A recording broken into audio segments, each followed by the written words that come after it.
നമ്മളെല്ലാവർക്കും കൊടുത്ത് കൊടുത്ത് ഒരു പോയിന്റ് എത്തിക്കഴിഞ്ഞ് കഴിഞ്ഞാൽ നമ്മളെല്ലാത്തിനും പെട്ടെന്ന് ദേഷ്യം വരും നമുക്ക്.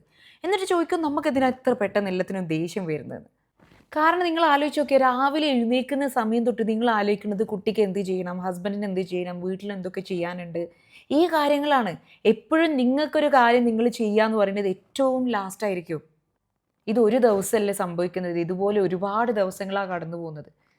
നിന്റെ സമയം, നിന്റെ എനർജി ചില ആൾക്കാർ സ്വന്തം ഉറക്കം പോലും മറ്റുള്ളവർക്ക് വേണ്ടി സാക്രിഫൈസ് ചെയ്യുന്നുണ്ട്. പിന്നീട് ചെറിയൊരു കാര്യത്തിന് പോലും നീ പൊട്ടിത്തെറിക്കും. കുട്ടി ഒന്ന് ചോദിച്ചു കഴിഞ്ഞാൽ ദേഷ്യം, ഹസ്ബൻഡ് എന്തെങ്കിലും പറഞ്ഞു കഴിഞ്ഞാൽ ഇറിറ്റേഷൻ, വീട്ടിൽ ചെറിയൊരു സ്ഥലത്ത് വൃത്തികേട് കണ്ടു കഴിഞ്ഞാൽ മതി ആകെ ഉള്ളിൽ നിന്ന് ദേഷ്യം വരും. അതിൻ്റെ ശേഷം ഭയങ്കര ഗിൽട്ടും ആയിരിക്കും. എന്താ ഞാൻ നല്ലൊരു മദറല്ലേ, ഞാൻ നല്ലൊരു വൈഫല്ലേ, എന്തിനാണ് ഞാൻ ഈ രീതിയിൽ റിയാക്ട് ചെയ്തത്, എന്തുകൊണ്ടാണ് എനിക്ക് ഇത്ര ദേഷ്യം.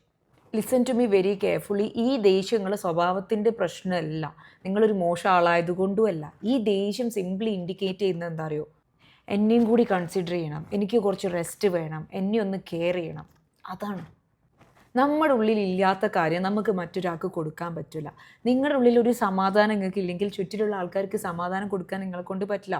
നിങ്ങൾ ഡീപ്പറായിട്ട് സ്നേഹിക്കാൻ പഠിച്ചിട്ടില്ലെങ്കിൽ ചുറ്റിലുള്ള ആൾക്കാരെ നിങ്ങൾ ഒരു കണ്ടീഷൻസ് ഇല്ലാതെ നിങ്ങൾക്ക് സ്നേഹിക്കാൻ പറ്റില്ല.